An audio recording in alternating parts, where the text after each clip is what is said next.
আসসালামু আলাইকুম, আশা করি আপনারা সবাই অনেক ভালো আছেন। নতুন একটা প্রশ্নোত্তর পর্ব ভিডিওতে আপনাদের সবাইকে স্বাগতম। আমাদের আজকের দিনে প্রথম যে প্রশ্নটা আমরা সিলেক্ট করেছি বা পেয়েছি সেটা হলো, কিভাবে অপ্পো ভিভো এত হাই প্রাইসে ফোন বের করেও এত বেশি ফোন সেল করে। খুব ইন্টারেস্টিং একটা প্রশ্ন। আসলে এটা একটু টেকনোলজির বাইরে চলে যায়, বিজনেস রিলেটেড কোশ্চেন হয়ে যায়। তারপর আমি অ্যান্সার দিচ্ছি। সেটা হলো, অপ্পো ভিভো মেইনলি এত ফোন সেল করার অন্যতম প্রধান কারণ হলো, মার্কেটে যে যত যাই রকমের ফোন বের করুক না কেন, আলটিমেটলি যেই ফোনগুলোতে মানে UI related, bugs related problem নাই, প্লাস লং টাইম টিকসই বা টিকে থাকে, সেই ধরনের ফোনগুলি কিন্তু আলটিমেটলি বেশি বিক্রি হয় এবং বেশি চলে। সো অপ্পো, ভিভো, স্যামসাং এই ফোনগুলোতে হতে পারে ফিচার অনেক কম, বাট এই ফোনগুলো অনেক টেকসই এবং যে কোনো বয়সের মানুষ খুব ইজিলি ইউজ করতে পারে। অপরদিকে ধরেন শাওমি, রিয়েলমি, এই ফোন দুইটা কোম্পানির কিন্তু দেখা যায় যে ফোন অনেক হেভি কনফিগারেশন থাকে, দামও অনেক কম হয়, বাট তার সাথে কিন্তু কিছু প্রবলেমও থাকে, স্পেশালি অপটিমাইজেশন রিলেটেড বেশ ইস্যুসও থাকে। দ্যাটস ওয়াই দেখা যায় যে ঘুরে ফিরে অপ্পো ভিভোর ফোনই মানুষ কিনে।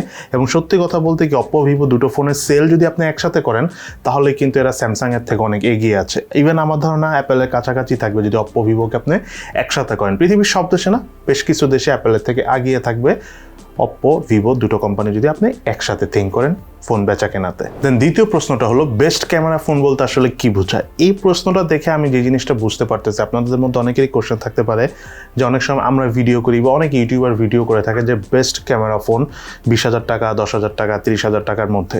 সো এখানে একটা জিনিস কনফিউজিং এসে পড়ে। অনেকে আপনারা বলেন যে আচ্ছা, বেস্ট ক্যামেরা ফোন তো এত কম দামে হয় না। আপনাদেরকে একটা কথা বলি, বেস্ট ক্যামেরা ফোন যদি আপনি ওভারঅল থিঙ্ক করেন, তাহলে অনেক দামি ফোন ছাড়া আসলে খুব একটা ভালো ক্যামেরা পাওয়া যায় না। বাট 15,000 টাকায় বেস্ট ফোন বলতে আসলে 15,000 টাকার মধ্যে যাই আসছে না কেন, তার মধ্যে বেস্ট ক্যামেরা ফোনটা বলা বা বোঝানো হয়। তবে আমি আপনাদেরকে একটা কথা বলি, আমি কখনোই বলি না যে 15-20,000 টাকার মধ্যে ভালো ক্যামেরা ফোন পাওয়া যায়। যেসব ক্যামেরা ফোন আমরা 15-20,000 টাকা প্রাইস রেঞ্জের মধ্যে পাই, ইভেন 25,000 টাকার মধ্যে, এইসব ক্যামেরা সাময়িক ক্ষেত্রে ভালো, মোটামুটি মানে ছবি তোলা যায়। সেই লেভেলের এক্সট্রিম ছবি আপনি তুলতে পারবেন না, বা আপনার মনে হতে পারে যে আপনি অনেক ভালো ছবি তুলতেছেন, বাট যখন আপনি একটু হাই রেঞ্জের ফোনগুলোর ক্যামেরা ইউজ করবেন, তখন আপনি নিজেই ফিল করবেন যে আপনার এই 10-15,000 টাকা বা 20,000 টাকা ফোনের ক্যামেরার সাথে ওইসব ফোনের ক্যামেরা কতটা পার্থক্য। দেন এরপর প্রশ্নটা হলো, হঠাৎ করে সব কোম্পানি একসাথে কেন ফোল্ডিং ফোন তৈরি করতেছে? খুব ইন্টারেস্টিং। এই প্রশ্নের উত্তর দিতে গেলে আপনাদেরকে একটা কথাই বলবো। দেখেন, আমাদের হাতে যে ফোনগুলো থাকে, স্পেশালি যারা একটু প্রিমিয়াম ফোন ইউজ করে বা মিড রেঞ্জের ফোনগুলো ইউজ করে, তাদের কিন্তু প্রয়োজন হয় না নতুন একটা ফোন কেনা, যদি না মোবাইল কোম্পানিগুলো আপনাকে ফিল করায় যেন আপনার প্রয়োজন। যেমন ধরেন, একটা সময় আমরা সিঙ্গেল ক্যামেরা ফোন ইউজ করেছি, ডুয়েল ক্যামেরা হলো আমাদের মনে হচ্ছে যে অনেক বেশি, বাট মাঝখানে কিন্তু 4-5টা ক্যামেরা ফোন এসেছিল। কেন এসেছিল? যে আপনাদেরকে বোঝানোর জন্য যে আপনার 4-5টা ক্যামেরা ফোন, ক্যামেরা যদি আপনার ফোনে না থাকে 4-5টা, তার মানে আপনি ব্যাকডেটেড লোক, আপনার আনস্মার্ট একটা লোক।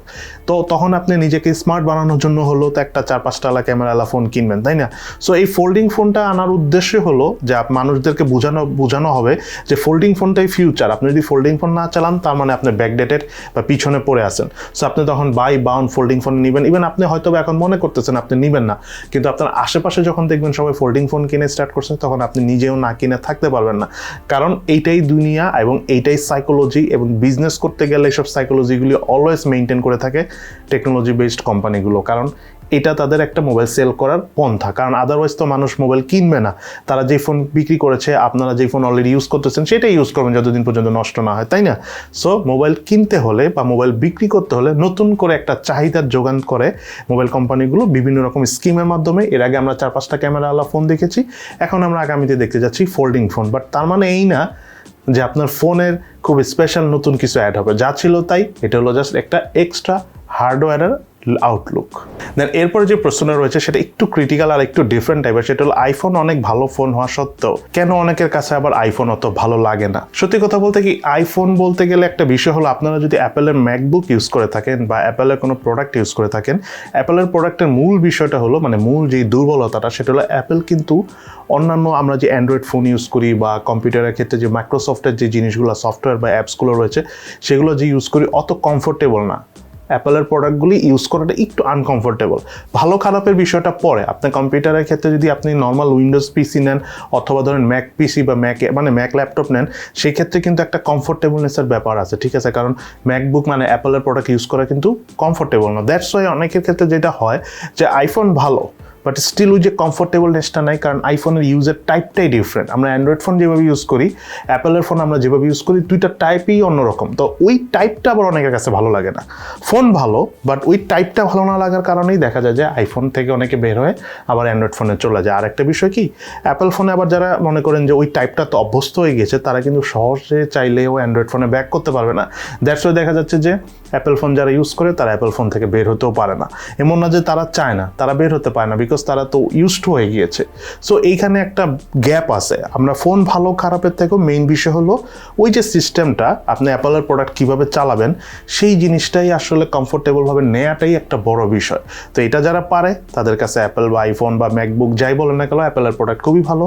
আর যারা পারে না তাদের কাছে অত ভালো লাগে না, তারা বলে যে না আমার অত ভালো লাগে নেই, আমি চেঞ্জ করে আবার অ্যান্ড্রয়েডে এসে পড়েছি বা অ্যান্ড্রয়েডটাই ইউজ করতেছি। সো মূল ইস্যুটা এইখানে, এটা মনে রাখবেন, ফোন ভালো বাট ইস্যুসটা হলো ইউজিংয়ের ক্ষেত্রে। দেন সর্বশেষ প্রশ্নটা হলো পোকো মোবাইল কোম্পানির কোনো ফোন এখন কেনা উচিত কিনা। এর আগে আমি Xiaomi প্লাস OnePlus নিয়ে এই ধরনের প্রশ্ন পেয়েছি, সেখানে আমি অ্যান্সার দিয়েছি, বাট পোকোর ক্ষেত্রে অ্যান্সার দেওয়াটা আমার খুব কঠিন। কারণ পোকো X2 এবং পোকো M3 2021 সালে ডিজাস্টার দুইটা ফোনেরই ম্যাসিভ লেভেলের কমপ্লেন। পোকো X2টা আমরা একটু কম শুনেছি, বিকজ পোকো X2 প্রবলেমটা বাংলাদেশে ওইভাবে হয়নি, ইন্ডিয়া বা আশেপাশের দেশগুলোতে হয়েছে। বাট পোকো M3টা যেহেতু বাংলাদেশে হয়েছে, দ্যাটস আমরা এটার ব্যাপারে অনেক নেগেটিভ জিনিস শুনেছি। সো পোকোর আরও যেসব ফোন রয়েছে আমরা খুব একটা নেগেটিভিটি পাইনি। বাট পোকোর একটা সমস্যা আমরা রিসেন্টলি পাচ্ছি, সেটা হলো Xiaomiর যে ইউআই আর পোকোর যে ইউআই দুটো কিন্তু সেম, যদিও তারা এখন কোম্পানি আলাদা হয়ে গিয়েছে, বাট ইউআই সেম। তো Xiaomiর ফোনগুলোতে যখন আপডেট আসে খুব একটা প্রবলেম হয় না, বা হলেও সেটা দেখা যায় যে পরবর্তীতে ঠিক হয়ে যায়। বাট সেম আপডেটটা যখন পোকোর কোনো ফোনে আসে তখন দেখা যায় যে ফোনটাতে প্রবলেম হয়, কারণ পোকোর ইউআইয়ের সাথে পোকোর হার্ডওয়্যারে কোনো একটা প্রবলেম হতে পারে। আমি এক্স্যাক্টলি জানি না কী কারণে হচ্ছে, বাট পোকোর অনেক ফোনেই আপডেট দিলে প্রবলেম হচ্ছে। সো আমি এইটা বলবো না যে পোকো কোম্পানির কোনো ফোনই কিনবেন না, বিকজ পোকোর সব ফোনই যে খারাপ তা না। পোকোর F1 একটা লিজেন্ডারি ফোন ছিল, even Poco F3 one of the best phone right now.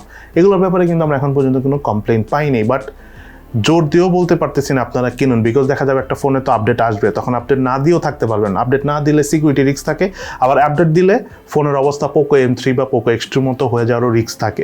That's আমি আপাতত বলবো যে ডিসিশনটা আপনাদের উপর, পসিবল হলে ওয়েট করুন আরও কিছুদিন পরে যে পোকো সিরিজের বা পোকো কোম্পানির ফোন নেন। বাট আপাতত আপনারা Xiaomiর অন্যান্য কোনো ব্র্যান্ডের ফোন নিলেও নিতে পারেন। আরেকটা বিষয় কি জানেন, পোকোর যেই ফোনটা পোকো নামে এসেছে সেম ফোনটাই Xiaomiর অন্য কোনো একটা নামে এসেছে। সো এমন না যে পোকোর ফোনটা পছন্দ হয়েছে দেখে আপনার পোকোটাই নিতে হবে তা না। যেমন ধরেন এই পোকো F3 সেটা কিন্তু Redmi K40 এবং Mi 11X, মানে তিনটা ফোনেই কিন্তু একই কনফিগারেশন, একই জিনিস এসেছে। সো আপনার যদি পোকো F3 নেওয়ার ইচ্ছা থাকে আপনি সেটা পরিবর্তে Redmi K40 নিতে পারেন।